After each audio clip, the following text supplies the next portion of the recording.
वो एक दरिंदा है, वो एक बलात्कारी है, वो एक कातिल भी है, उसे आप सीरियल किलर भी कह सकते हैं और सीरियल रेपिस्ट भी।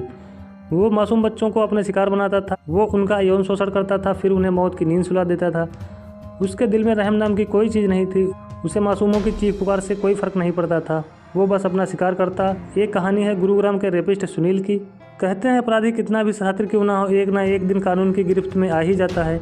30 साल का सीरियल रेपिस्ट सुनील भी इसी तरह कानून के शिकंजे में आया था, तभी से वो जेल में बंद था। हाल ही में अदालत ने उसे दोषी ठहराया।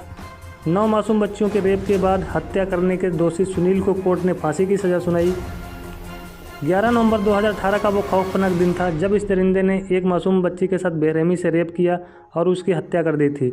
गुरुग्राम सेक्टर 65 थाना क्षेत्र की झुग्गियों में रहने वाला वह सुनील के पास खेल रही 3 लड़कियों के पास गया और उन्हें 10 रुपये का नोट दिखाकर उन्हें अपने साथ दुकान पर चलने को कहा। 2 बच्चियां तो नहीं गईं, लेकिन 3.5 साल की एक बच्ची चली गई, जिसके बाद सुनील ने लड़की को सेक्टर 66 के इलाके में ले जाकर रेप किया और उसकी हत्या कर दी। सुनील भी अपनी झुग्गियों से फरार हो गया था। बच्ची की तलाश चल रही थी। इसी बीच अगले ही दिन एक मंदिर के सामने बच्ची का शव विकृत हालत में मिला। शव पर कटे निशान थे। उसके चेहरे पर एक पॉलीथीन लपेटा हुआ था। सिर को पत्थरों से वार कर बुरी तरह कुचला गया था। बच्ची के प्राइवेट पार्ट को ईंटों व टुकड़ों व लकड़ियों ठूसी गई थी।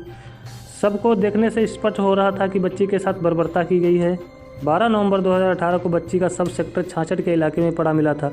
पोस्टमार्टम रिपोर्ट से पता चलता है कि आरोपी ने मासूम बच्ची के साथ हैवानियत की थी। उसने लड़की को पीट कर हत्या कर दी थी। उसके सिर पर ईंट पत्थर से वार किया गया था। मामले में सुनील पर पुलिस की ओर से 2 लाख रुपए का इनाम घोषित किया गया था। एसआईटी ने कार्रवाई करते हुए 19 नवंबर 2018 को आरोपी सुनील कुमार को गिरफ्तार कर लिया। 20 नवंबर 2018 को उसे कोर्ट में पेश कर रिमांड पर ले लिया गया। पकड़े जाने के बाद पूछताछ में जो खुलासा किया, उसने पुलिस को हैरान कर दिया।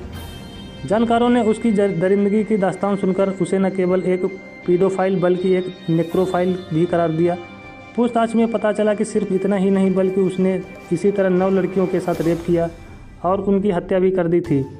आरोपियों ने रेप के बाद सिर्फ एक लड़की को जिंदा छोड़ा था। यही हाल सिकंदरपुर के पास का था। यह घटना 15 जून 2013 को सिकंदरपुर के पास घटी थी। डीएलएफ इलाके में आयोजित भंडारे में 5 साल की बच्ची को रेप किया गया था। बच्ची लहूलुहान हालत में सिकंदरपुर मेट्रो स्टेशन के पास मेट्रो पिलर नंबर 47-48 के बीच मिली थी। बेहद गंभीर हालत में उसे दिल्ली के सफदरगंज में अस्पताल रेफर किया गया था। लड़की के साथ बेरहमी से बलात्कार भी। गुरुग्राम पुलिस ने एफआईआर दर्ज कर जांच की शुरू कर दी, लेकिन मामले में कोई सुराग नहीं मिला, जिस पर बाद 2014 में कोर्ट में ट्रेस रिपोर्ट दाखिल की गई। फरवरी 2018 में फोर्टिस में बच्ची के प्राइवेट पार्ट की 13वीं बार सर्जरी हुई। 15 दिसंबर 2018 को आरोपी सुनील कुमार के खिलाफ कोर्ट में चालान पेश किया गया। कोर्ट में सीसीटीवी फुटेज के अलावा अन्य मेडिकल और फॉरेंसिक सबूत पेश किए गए। पुख्ता सबूतों और गवाहों के आधार पर कोर्ट ने बुधवार को दोषी सुनील को फांसी की सजा सुनाई।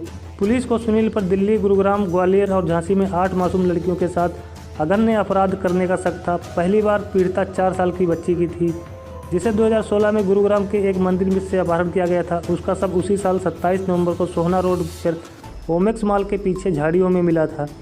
2 महीनों के बाद सुनील ने फिर गुरुग्राम में 5 साल की बच्ची को अपना शिकार बनाया था, जिसका छत बिच्छत शव उसके लापता होने के 20 दिन बाद मिला था।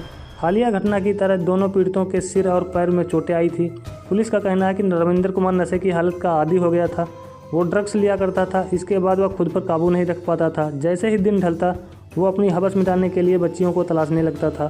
कभी कभी वो लोकल बसों में अपने शिकार का तलाश करता था, क्योंकि बाहरी राज्यों से आने वाली कई लोग अपनी बच्चियों के साथ सवार होकर आते थे। तो दोस्तों, ऐसी ही खबरों को जानने के लिए हमारे चैनल को सब्सक्राइब करें। धन्यवाद।